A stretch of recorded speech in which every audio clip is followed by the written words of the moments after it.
Bonjour, nous sommes en Corse pour un nouvel essai et donc voici 5 choses à savoir pour pouvoir briller en société à propos de cette nouvelle KTM 1290 Super Adventure S. Premier point, de quoi s'agit-il?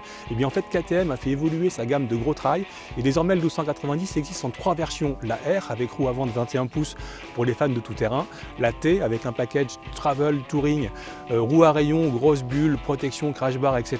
Et la S qui est la version la plus polyvalente de ce modèle que nous avons aujourd'hui à l'essai sur les routes corse.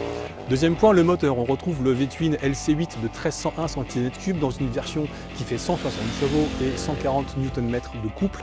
Et ça donne des performances que vous pouvez imaginer comme étant, à défaut de dire stratosphériques, on va dire en tout cas très intéressantes, voire peut-être presque un peu trop pour le type de machine auquel on a affaire. Troisième point, cette machine dispose d'un nouveau tableau de bord avec un écran TFT entièrement digital. L'écran est inclinable, on peut paramétrer toutes les informations qu'on souhaite lire sur cet écran. Et puis surtout, tout est extrêmement facile d'accès grâce à un Komodo avec 4 touches. On peut aller dans les menus, dans les informations qu'on souhaite, la conso, l'heure, l'appairage du téléphone portable, etc. Quatrième point, cette machine dispose d'une électronique extrêmement sophistiquée. Il y a une centrale inertielle qui calcule l'inclinaison de la moto, il y a un ABS avec fonction virage, il y a toute une série d'aides à la conduite, de modes de conduite, de gestion de la puissance.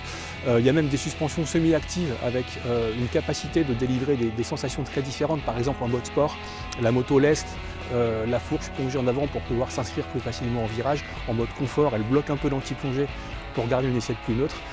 Donc ça donne aussi une machine que l'on peut paramétrer selon la charge, la vitesse, le type d'environnement et le type de conduite que l'on souhaite. Cinquième et dernier point, c'est celui qui se remarque le plus, c'est à l'avant.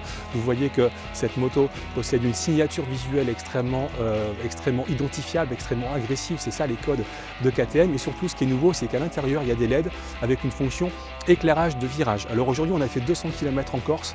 Vous voyez que le ciel est en train de s'obscurcir, que le soleil est en train de tomber. Et on va repartir pour une boucle de nuit. Donc pour savoir si ça fonctionne et pour savoir aussi tous les autres détails de cette machine vraiment impressionnante et vraiment performante, je vous invite à aller lire la suite de l'essai sur lerepairedesmotards.com.